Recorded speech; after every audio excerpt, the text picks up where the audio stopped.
தையிட்டில இந்த காணியில ஒரு சின்ன ஒரு கட்டிடமாக அமைக்கப்பட்ட கட்டிடம் இது பெரிய ஒரு பிரச்சனையாக மாறி இருக்கிறது. எலெக்ஷனுக்கு முதல் எல்லா கட்சிகளுடையும் சொந்தமாக வச்சிருக்கிறோம். நிறைய எதிர்பார்க்கப்பட்ட மாதிரி என்பிபி தான் இந்த முறை ஆட்சி அமைக்க போறது என்று கூறப்பட்ட காரணத்தினால நாங்கள் யாழ்ப்பாணத்தில் போட்டியிடுற என்பிபி கட்சியின் வேட்பாளர்களுடன் தனித்தனியே சந்திச்சு கலந்துரையாடினோம். முகர்வன் சொன்னது, நாங்கள் எலெக்ஷன்ல வெல்றோம், பிறகு உங்களுக்கான நீதி நாங்கள் பெற்று தருவோம், பழைய ஆக்கள் மாதிரி நாங்கள் செயற்பட மாட்டோம், உங்களோட நிற்போம், நாங்கள் நிற்கிறது யாழ் மாவட்ட பிரதிநிதியா, நாங்கள் என்பிபியின் பிரதிநிதி அல்ல என்று கூறிய அந்த 3 பேர் எம்பியாக இருக்கிறார்கள். அவர்கள் எங்களுடன் நிற்க வேண்டும், இல்லை என்றால் அவர்கள் விலக வேண்டும். சுயேட்சையாக போட்டியிட்டு வென்றவரை பற்றி நாங்கள் இதாக கலைக்க தேவையில்லை. ஆனால் மாவட்டத்திலிருந்து ஏனைய கட்சி சார்பாக போட்டியிட்டவர்கள் எங்களோடு நிற்க வேண்டும். சிங்களம், தமிழ், முஸ்லிம் வேறுபாடு வேண்டாம். ஆனால் பச்சையுடைய அணிந்தவர்கள் காவியுடைய தரித்தானமும் செய்யலாம் என்ற நிலைமை இருக்கக்கூடாது.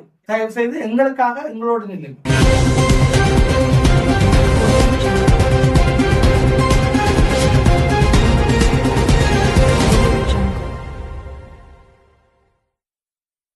தையிட்டில நாங்கள் ஒரு ஆரம்பத்தில் ஒரு பெரிய ஒரு உதாரணமான பிரச்சனையாக மாறப்போன்னு நாங்கள் எதிர்பார்க்கவே இல்லை. எங்களோட காணிக்குள்ள நாங்கள் நிற்கும் போது அந்த காணியில் ஒரு சின்ன ஒரு கட்டிடமாக அமைக்கப்பட்ட கட்டிடம் இது பெரிய ஒரு பிரச்சனையாக மாறி இருக்கிறது. நாங்கள் இது தொடர்பாக இந்த எலெக்ஷனுக்கு முதல் எல்லா கட்சிகளுடையும் சம்பந்தமாக வச்சிருக்கிறோம்.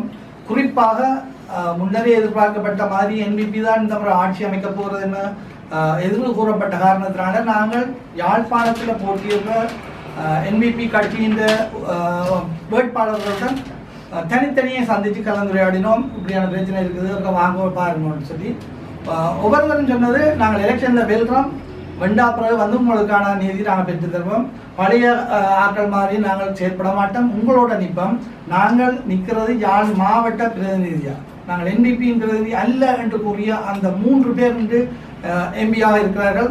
அந்த 3வரும் எங்களுக்கு நான் தனிப்பட அந்த 3 பேருடன் தனிப்படவே கதைத்திருக்கிறேன், 2 தடவை கதைத்திருக்கிறேன்.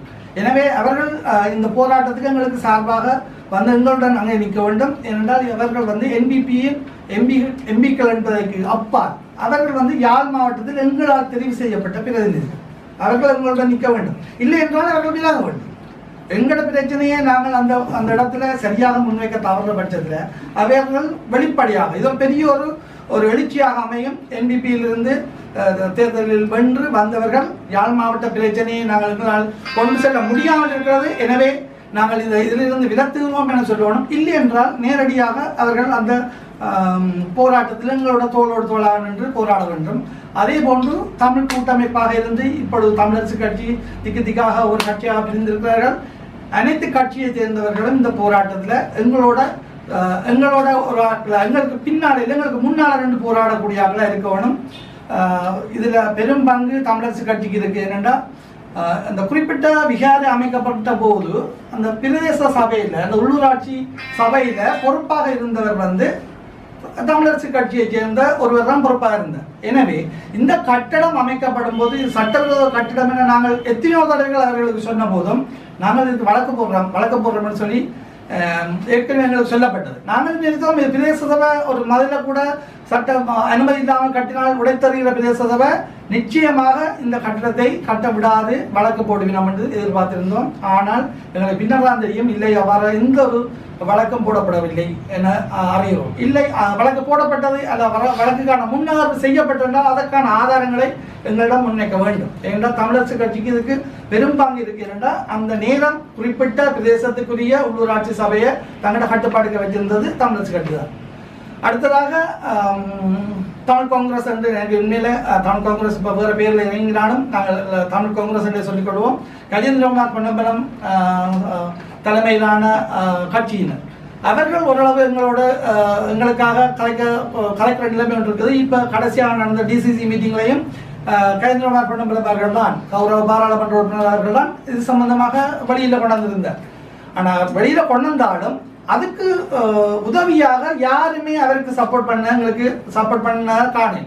இப்போ குறிப்பாக அங்கே பாராளுமன்ற உறுப்பினர் ஸ்ரீதரன் இருந்தார், என்பிபி கட்சியை சேர்ந்த 3 பேர் இருந்தார்கள்.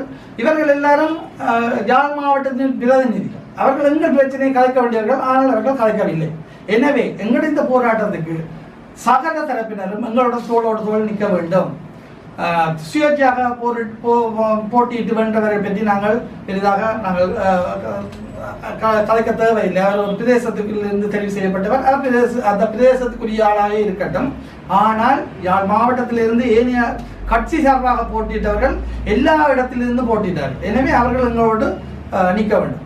அதே போன்று யாழ் பல்கலைக்கழகமானவர்கள் முன்னொரு காலத்தில் ஒரு பிரச்சனை என்றால் யாழ் பல்கலைக்கழகம் அந்த பிரச்சனையை மிக புதாகரமாக்கி அந்த எங்களுக்கு ஒரு மிக ஒரு பலமான ஒரு அணியாக எங்களோட இருந்த அமைப்பு. யாழ் பல்கலைக்கழகம் வந்து போராட்ட காலத்திலும் சரி, அதுக்கு பின்னரான இயற்கை அனர்த்தங்களின் போதும் சரி, முழு ஆதரவை வழங்கிய அந்த பல்கலைக்கழகம் இன்று செயலிழந்து நிற்பது எங்களுக்கு மிகுந்த வேதனை தருகிறது. ஒரு பலமான அமைப்பு, மாணவர் படையணி. ஆனால் ஸ்டோன் பெஞ்சுக்கு அப்பாற்பட்ட பிரச்சனைகள் நிறைய இருக்கு என்பதை அவர்கள் உணர்ந்து கொள்ள வேண்டும். தயவு செய்து நீங்கள் எங்களோட வாருங்க, எங்களோட போராட்டத்துக்கு தோல் விடுங்க. நீங்கள் தான் முன்னுக்கு வர வேண்டிய ஆக்கள், வருங்கால சமுதாயத்தை கட்டியெழுப்ப வேண்டிய யாழ் மாவட்டத்தின் தூண்கள் நீங்கள். எனவே இந்த பிரச்சனைகளை ஆராயுங்க. சிங்கள மாணவர்கள் உங்களுடன் படிக்கிறார்கள், சிங்கள மாணவர்களுக்கு சிங்கள மொழியில சில விடயங்களை எடுத்து கூறுங்கள்.